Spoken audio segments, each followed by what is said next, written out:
Hello, everybody. Happy Monday. Happy Monday. I'm Julie Ostro, your humorous speaker and communication coach. I have one of my favorite people here coming on to Facebook Live. Not here, of course, virtually, as you know. I am happy to introduce to you Meg Wheeler, who is running for state senate in Massachusetts, and she's a mom. She's a small business owner, or maybe it's a big business, but she helps small business owners manage their money. And we're going to be talking about small business, but most importantly, how do we find the funny, even if we don't feel very funny?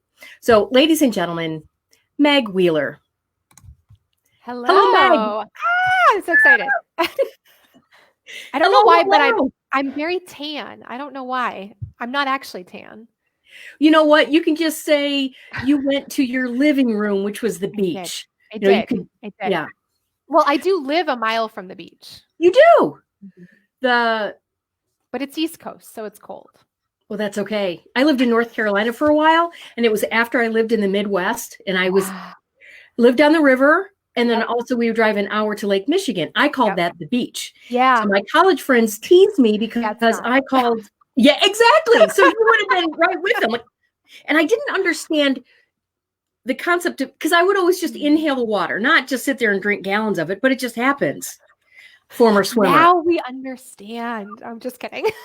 The reason my mind is kind of off, it's because I'm the youngest of 6 and my sister Carol, and I think my brother and another sister put me in the dryer. So, yeah.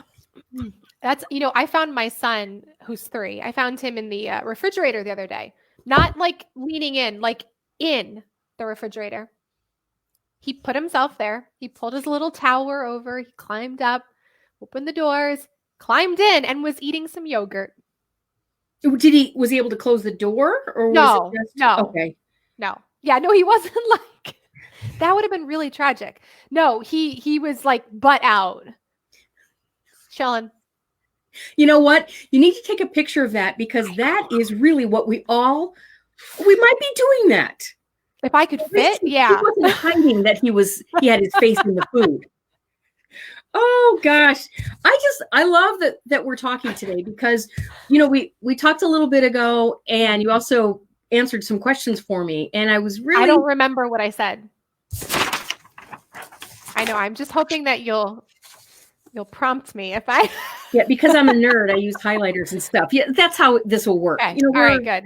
And the most important thing is that I think was fascinating is you said, I'm not a funny person. I'm more of a serious person, you said.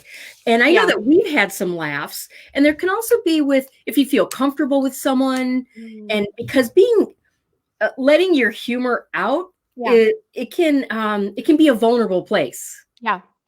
I just started to speak, and like, did you see that? I like coughed up a loogie. Wait, let's do that in slow motion. Let's do the repeat. I'm drinking cacao, which is really good, but it's really thick. So, okay. All right. I'm better now. So, but is it delicious? It is. It's also supposed to be good for your body. Can't put this in the right spot. So here's the thing. This is going to make me sound like a horrible person, but I'm going to tell you anyway. My husband jokes about this all the time, but it's not funny. I think that I grew up believing that laughing is a weakness. Mm-hmm. And so, like, if I go to a comedy show, I'm sitting there like, and then if they get me to laugh, it's big. And for anyone watching who thinks I'm like a monster, I do actually laugh. No. Like, this isn't impossible. But I don't know why, like, I think I just grew up with such a strong, tough exterior that I believed that if I was laughing, it's vulnerable. That's really interesting, because I know. It's vulnerable, but you and my therapist find that very interesting. Well, and I think, Meg, it could tie into how I was raised, and that is negative emotions shouldn't be expressed. Oh. And so if I felt sad or angry, those are bad. Those are negative emotions. We didn't have that problem in my house. See, and then interesting, because then conversely, in my family of 8 people, we would then use humor Yeah. to survive and, dare I say, mask the real emotions.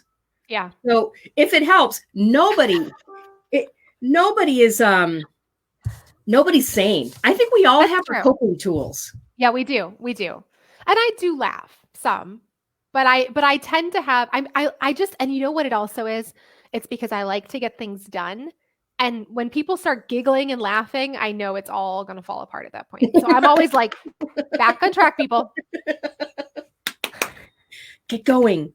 And I Yes. know when I'm in, let's say, a collaborative, creative improv conversation, whether it's Yeah. one person or Yeah. 4 or 5 people, I can go off the rails. But when I am in business mode, Yeah. don't laugh, laughing because it's true. I get it.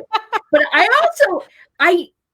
feel like I can get back on track. It might Yeah. not be as soon as people would like, but I eventually get there. But then I think, Me okay, too. eventually, it's just everyone has left the room. But As my best friend loves to say about me, Meg will always get you there. She'll just take the longest way possible. you? Yeah. Which is, I know, well, she's talking about road trips, but I feel like that's like in a good way, that's you in a conversation. You're going to find every funny and like interesting off ramp on the way there. And it's going to be a hell of a journey. Oh, thank you. I love that. I like it. And it's fun because, well, not fun. If my husband and I are on a road trip, not recently, of course, and let's say, well, a long time ago when we first got our iPad, like, oh, we'll use this for directions. And I was just turning it on. And he starts driving and he says, okay, which way do we go? I'm like, I don't know. And I don't know. And he said, well, God. I said, well, you should have just wait. Cause now it's all going. I don't know where we are. And Rerouting. Exactly. We're going in a circle. And then to add levity to it, Meg, I say, it's an adventure. Which life should be. Life should be. Also, I need a haircut. Can we just talk about this? We can. Hold on. Speaking of adventures, I've got something. Oh boy. Oh no. The adventure she's left and now I have to host the show. Oh, I like that. Yep. Yeah, I like that a lot. That's awesome. Maybe any interior designers are helping me. Maybe they can figure out where I should hold this. Maybe just right here. I don't know where to put behind. Well, but then you wouldn't see all the text, I guess. That's a little much.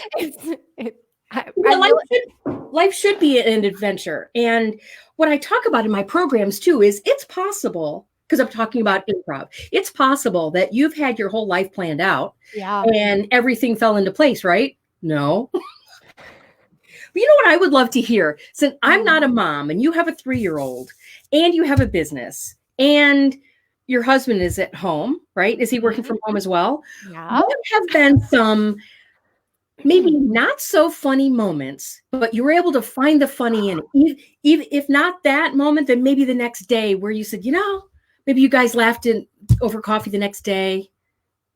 I'm making it a loaded question to give you plenty of time to think of an answer. Well, the problem is I have an answer, but I'm fairly certain my husband will kill me if he knows I tell this story. So whatever is, whatever. No, it's good. It's good. It's fine. So we've been. You can always change his name.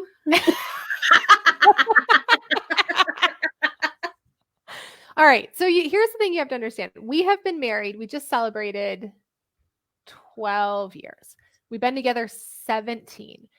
So, and there was a week in there. I mean, it's been like 97 weeks of this, it feels like, but somewhere in the middle, there was a week where things were not going well at all. It was not looking good. And we were in some kind of a fight. And so he always falls asleep first. He went to bed and I'm sitting there, like all pissy and whatever, watching whatever show I'm watching. And all of a sudden he just starts farting, like in his sleep, like, oh my God, I'm not even joking you. I can't believe I just did that. Someone's going to find that clip and use that against me in my state Senate campaign. Do you want a candidate who... She's real. Her family life is real. But like literally just like, it starts out kind of quiet and it just keeps going. And I'm just like, oh my God. And I'm losing it. And part of me is like, I'm going to wake him up because like this, I just can't, like, I can't. And I just can't enjoy that by yourself. Okay, sorry. I'm 12 when it comes to this topic. No, hey, same. So the moral of this story is I sat there and I was just like, there are not many people in the world that you can be that comfortable with. And I think that's pretty cool. And I will take that. And, it's, I don't know. I want someone who, when I'm 80, I can just. I think, did you talk to him about it the next day? I've never told him. He does not know this story. This is like 2 weeks ago. I feel like he's not watching Facebook right now. I feel like I'm aiding and abetting. It's fine. It's all good. Actually, I'll tell you. That reminds me can I tell you one of my favorite stories that is Please do. What you asked? Please do. What I'm going to do is just type, hello, everyone. Type, we are not talking about anything relevant or helpful or beneficial or important. Hey, you know what? I said laughter, levity, and maybe a few life lessons. All right. So this is my favorite story about my husband and I. Years ago, we went to a friend's wedding in New Orleans, and he likes to go to bed early. So New Orleans, as you can imagine, weddings in New Orleans go on for hours and hours and hours and hours, right? So he goes to bed at like 10. He's like, I'm out. I got to go back to the hotel. Fine. I stay out with all my friends, had a few cocktails, and the wedding ends like 2, 3 in the morning. Decide we want to go to what's the place with the beignets? I can't remember what it's called, but do you know what I'm talking about? Cafe du Monde? Yeah. Thank you. We're going to go get some beignets because they're just so good. So we go over there and we, of course, eat one there, but I get a bag of them because I'm like, one is not going to be enough. I'm going to need more beignets in my life. So I bring this by now. I said I had a few cocktails. At this point, I'm well into the cocktails. I bring the bag back to our hotel. Beautiful, beautiful hotel. Very nice. Beautiful linens. Everything's clean. And I get into bed and he's sleeping, not farting, snoring, probably. And I get into bed and I'm like, my knees are up, the sheets are up. I'm like so excited. And I've got this big bag of beignets and I'm just like going to town. And all of a sudden he wakes up and he looks at me. I am covered in powdered sugar, big bag of beignets, big one shoved in my mouth. And he sits up. I shit you not. He sits up, looks at me, goes, and then like immediately falls back down, falls asleep. He hates eating in bed. So this is like, oh my God. And literally like Julie, head to toe powdered sugar. Almost looked like it was something Looked like else, I was covered in cocaine. Yes. Right. Exactly. Thank you. Sorry, but I gotta tell you, when I laugh, my nose runs. So thank you very much. You're welcome. A little endearing quality. I feel like that story is the perfect way to explain my husband and I and our relationship. Well, I think it's not judging eating in bed because I've done it, but I'm surprised that Why? You do that because I feel you have everything in order. I know. Yeah, you have everything in order. You're organized. You've helped me with back-end technology stuff, and you're, what is the word? Not just resilient. That's emotional stuff. But I mean, that too, but just get shit done. And then, and it's really serious. And then, no, it's not.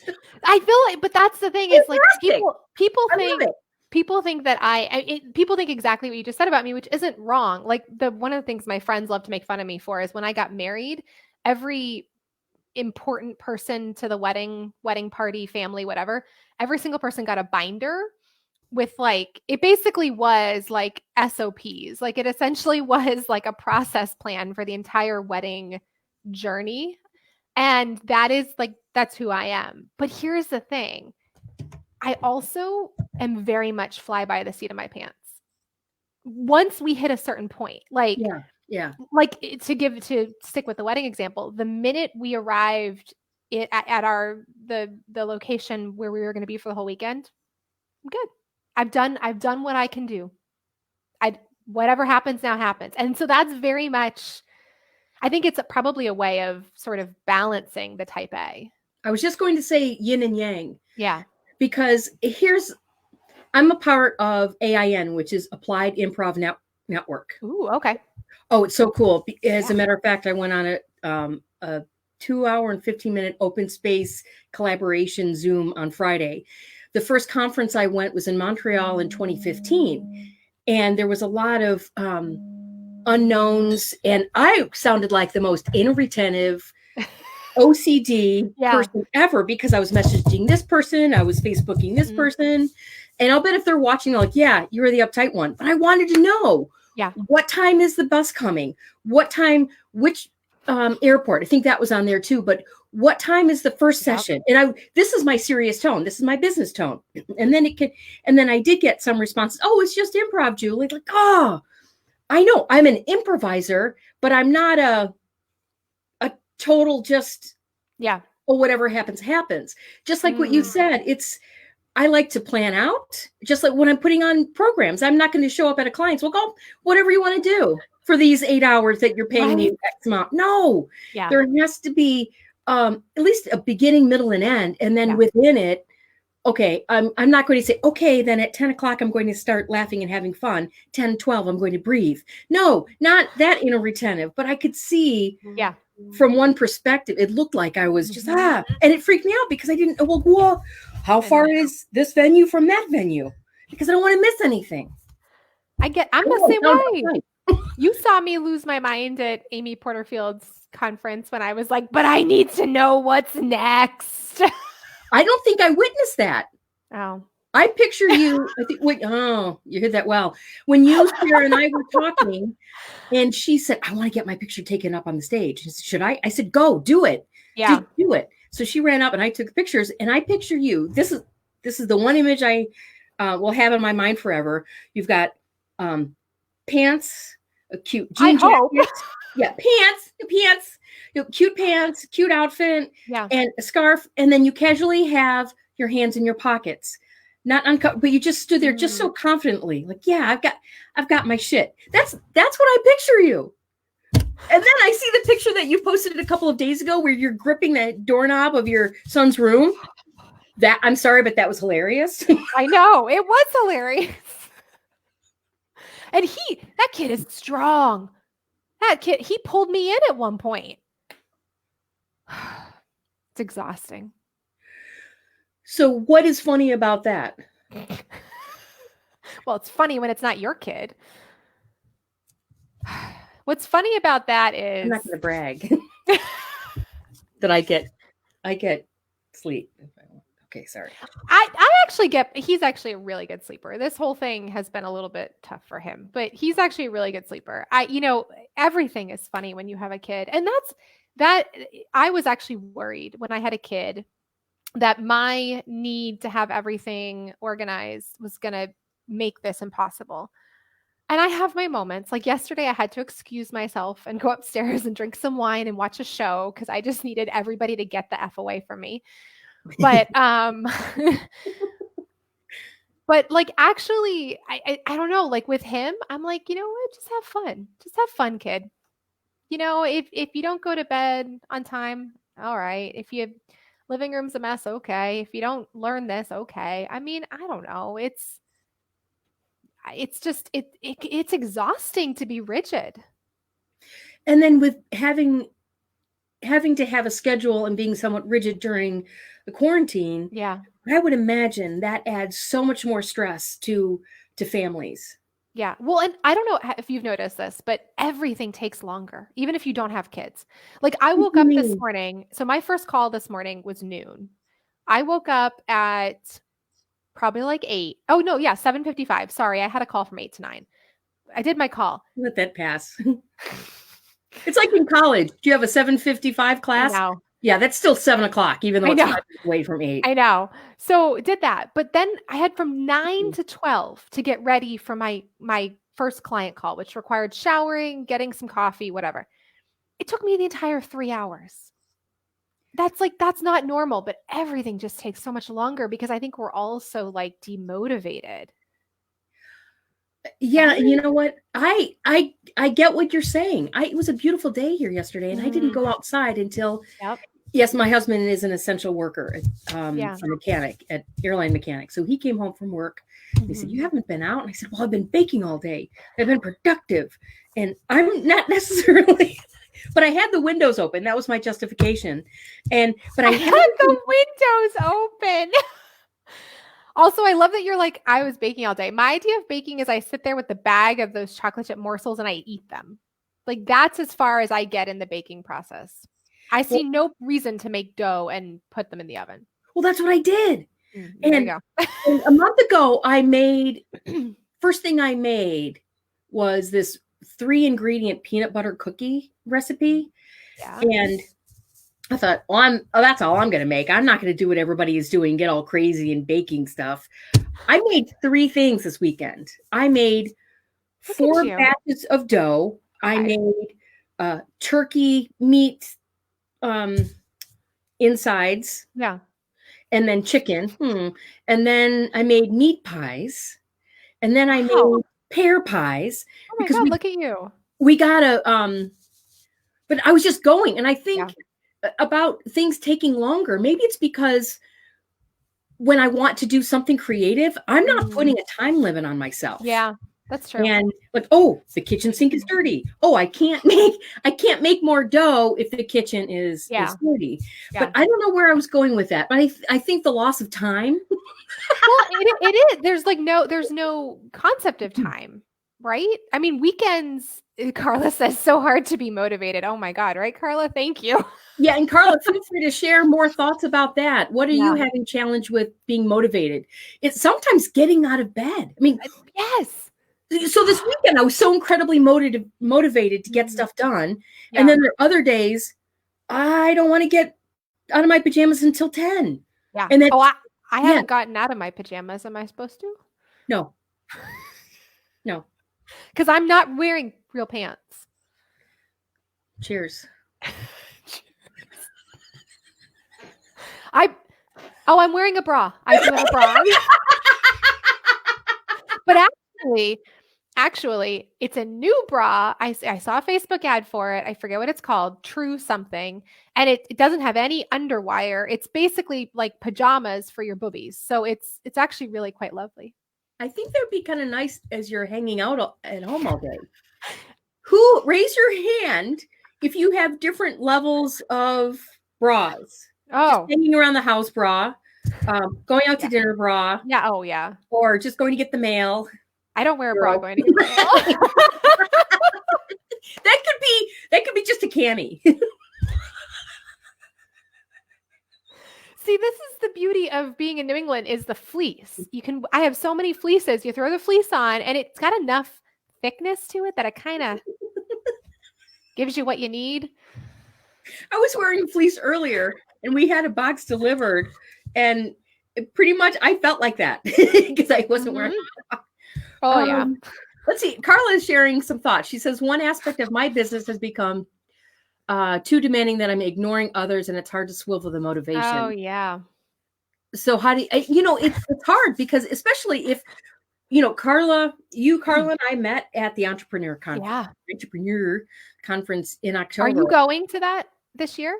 Is it in July? It's in December. I think I'm taking 1 week at a time these days.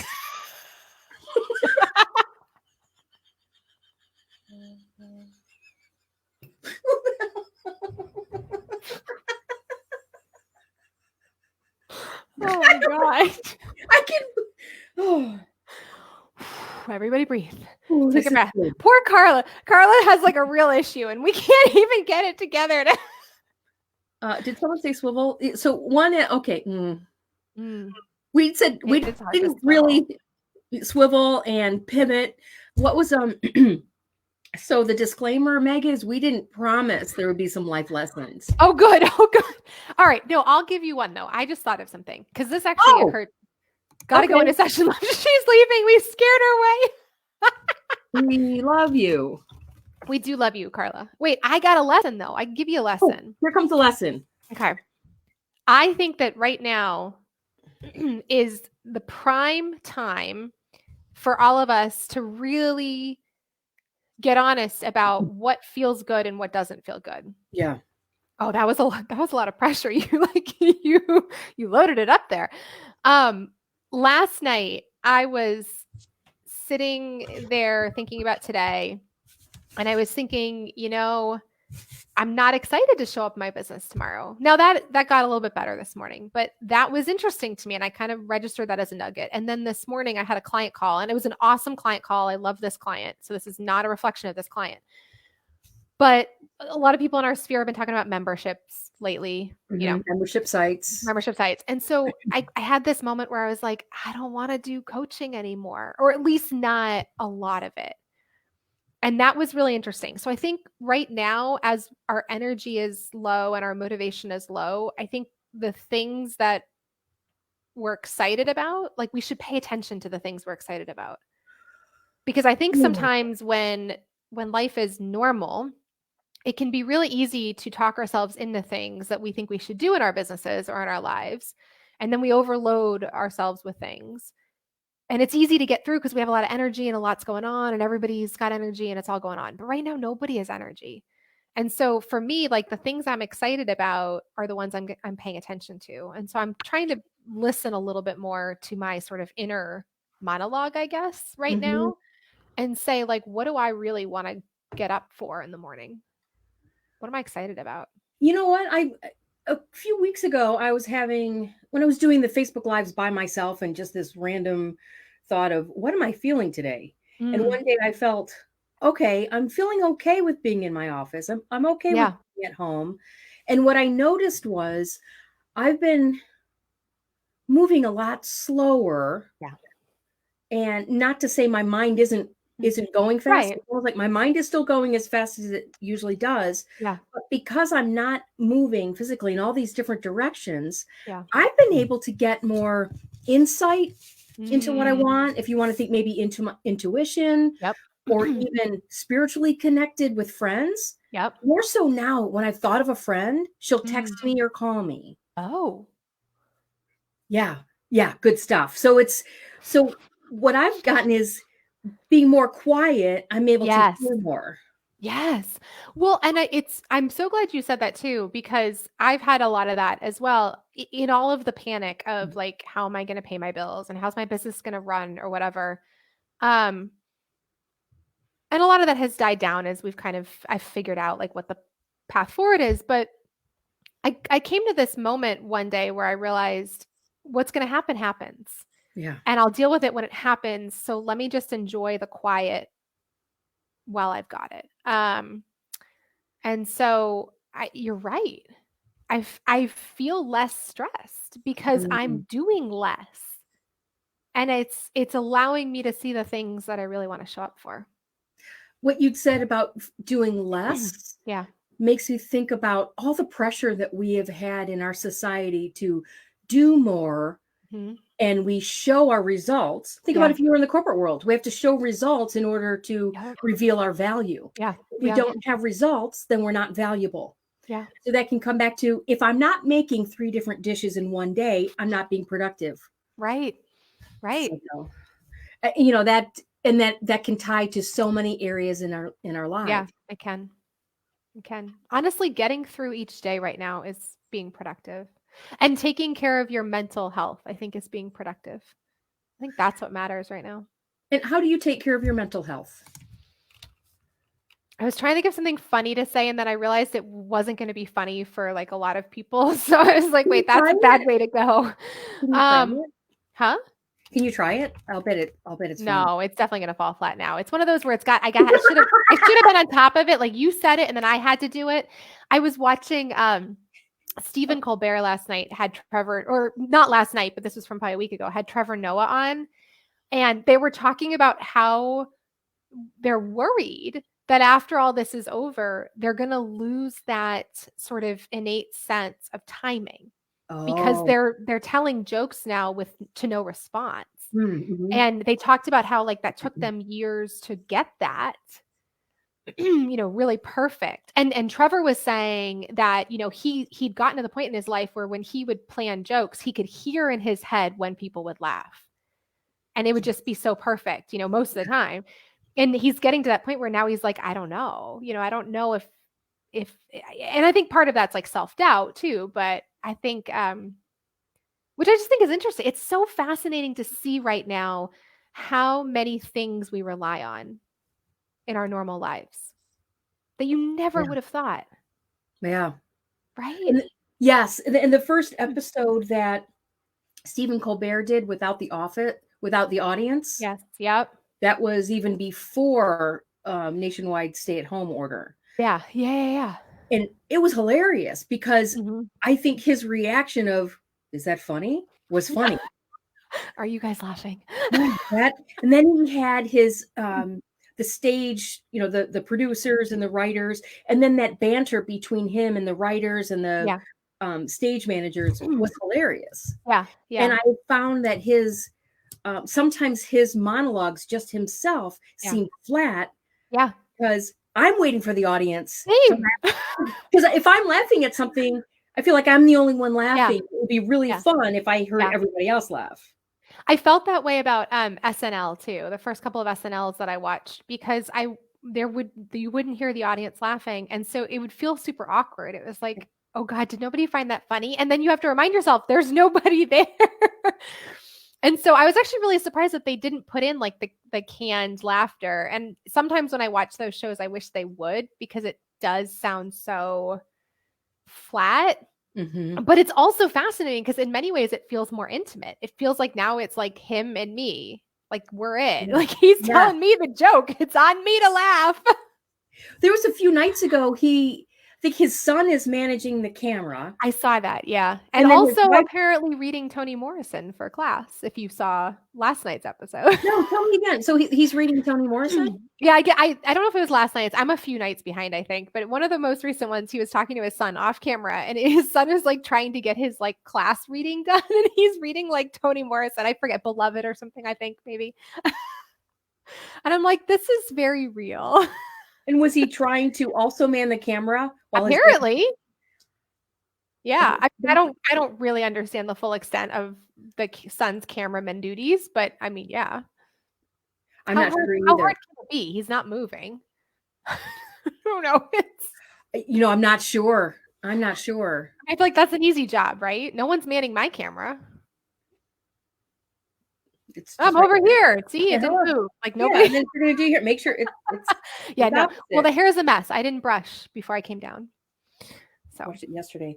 Well, that same episode a few nights ago. Oh, so you brushed it 2 minutes before we went live.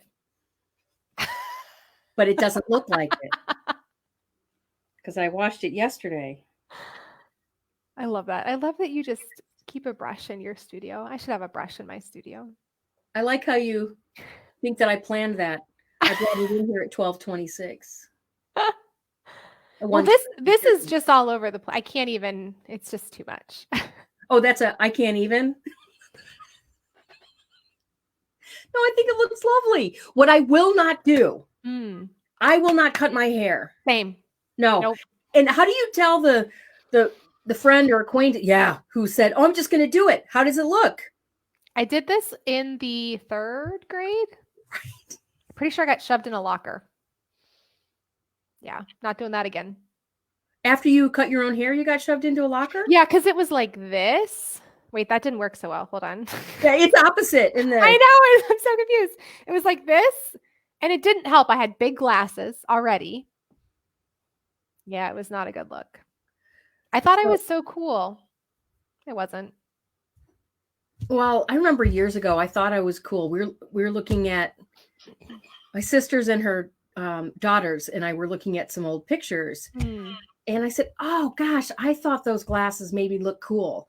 And my niece, who was 16 at the time, she said, "Aunt Julie, you weren't."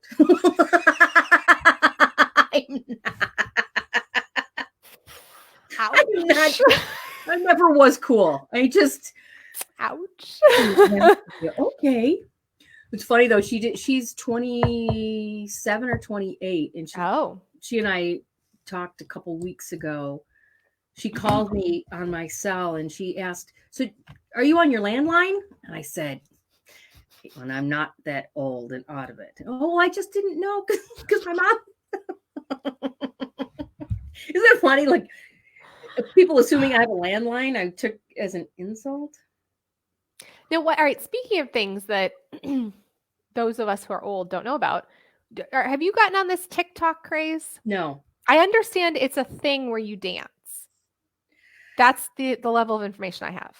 But isn't it just another platform like Vimeo? You short videos and you can do whatever, whether it's dancing or something fun, and you can share it. I don't know. That's what I think. I will tell you though, somebody told me that it replaces Snapchat, which Really? apparently, I don't know if that's true, but which apparently is no longer for showing people your boobies, because that's what I thought it was for when it first came out. Snapchat? Mm-hmm. For sure. It's not true anymore. Apparently all the kids use it now for everything. But TikTok is the new, I don't know. Show me your boobies. Because that was a missing link for me in my social media platforms, was a way to show people my boobies.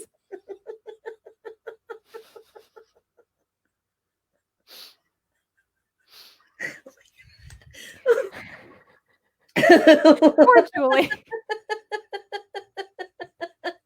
Did you not know this?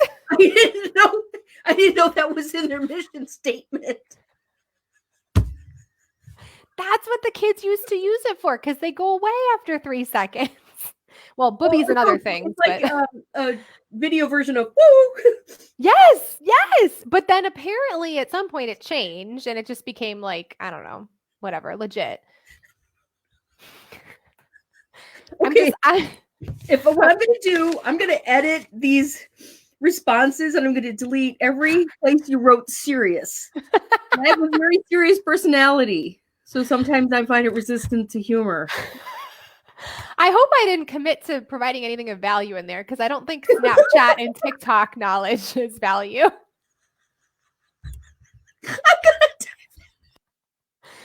For the record, I am a very serious businesswoman and I do teach very serious things.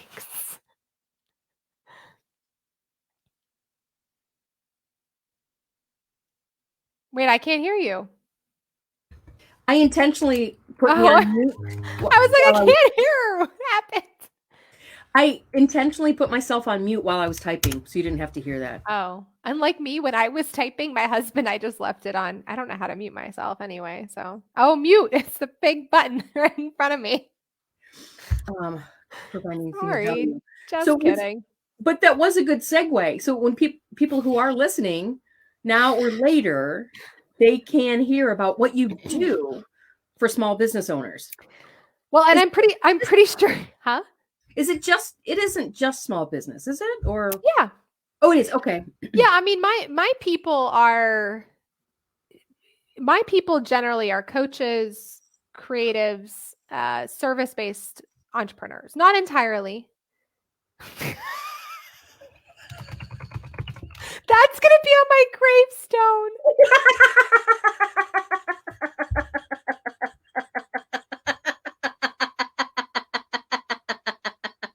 Also, if anyone... Can we delete it? I can get rid No, of it. I love it. I love that. If anyone watching right now actually hires me, like, this is how I weed out clients to make sure I get people who get me.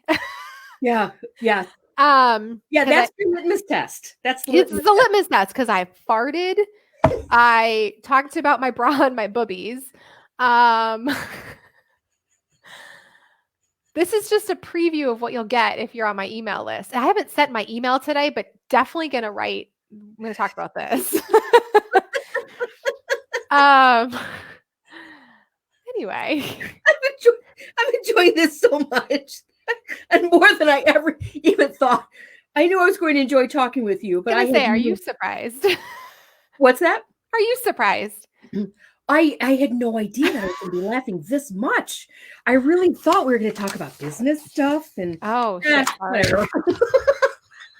So what you do provide, we can take this opportunity to let Yes. people know what value you do provide. And what I Yeah. do know is you're compassionate, you're a fantastic listener, Thank you. and you let people get to the next level in their business, whether it's Yeah. on the tech side, the money side, or even a holistic view of it. Would that be Yeah. okay? I like that. It's so to give you kind of the quick overview. So I'm a former CPA. So my background is in accounting and tax and finance. And what I do now is I work as a business and a financial coach to primarily coaches, creatives, and service-based entrepreneurs. And I work with people at what I basically describe as 3 phases. Phase 1 is setting up the money stuff. This is your accounting system, your bank account, your tax stuff, getting to know your numbers. This is the very beginner stuff that we as business owners need to have set up. The second, and I do that primarily through my course, Biz Money Blueprint.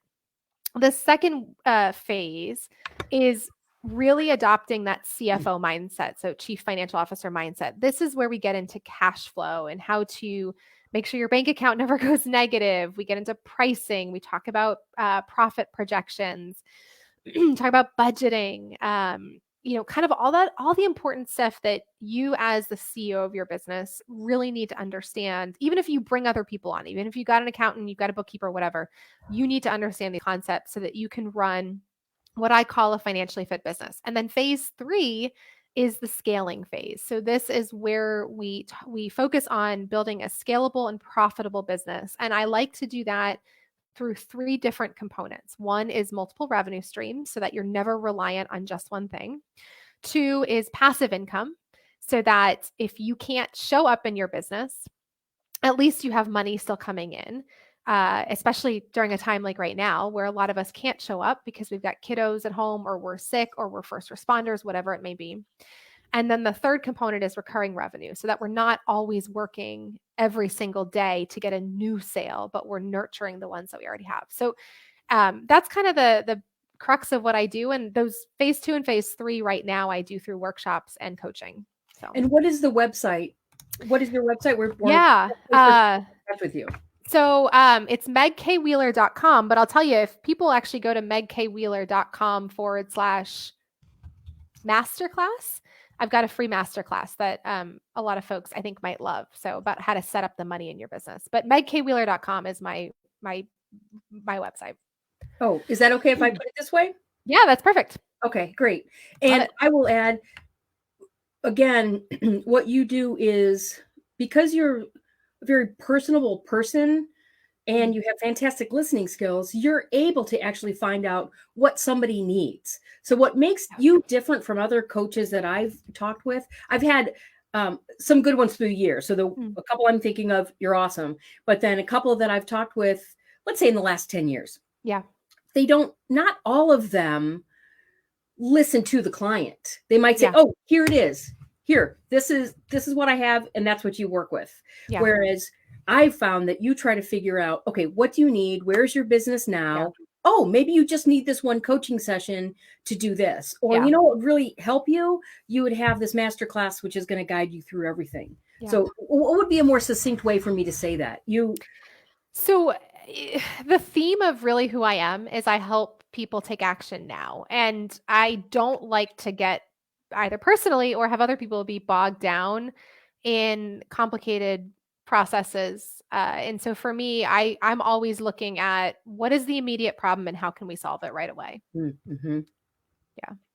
And that's great. That. And yeah. What's that? I like your little thing. Yeah, it's great. Little notes. And when people watch this thing, oh, that's good. I'll listen more. And helping people take action now is so incredibly important because even though the world is somewhat shut down, we can't shut down. No. We small business owners cannot say, okay, I'm going to turn my computer off for 2 months. No, we have to continue to talk with our clients and potential customers and virtual. Yeah. I do programs virtually. You know what? The world is not shut down. We just can't go meet people in person. And I think for those of us in the online space, this is probably less jarring than those of us in the corporate space, but this is how we run our businesses anyway. So The Yeah. world hasn't shut down. We just have to adapt. And frankly, I think it's on us to be the leaders to get people through this. So I like that. Can you say that again? It's up to us to be the leaders to get us it's through. up to us to be the leaders to get people through this. I mean, I've said this to every single client at this point.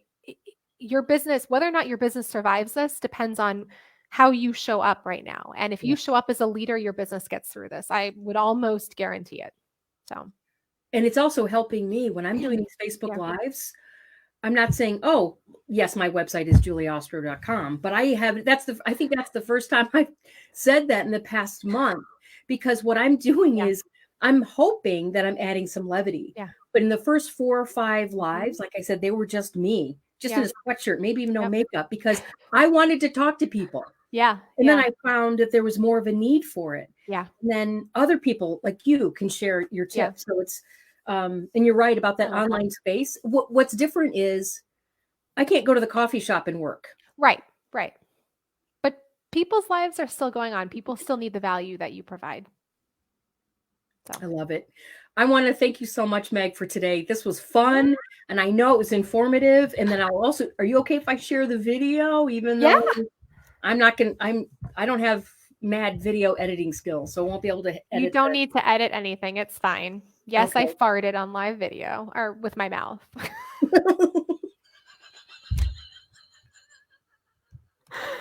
Well, thank you all for joining us today. Thank you, Meg, and keep being the awesome leader that you are. Thanks, Julie. Bye, everyone.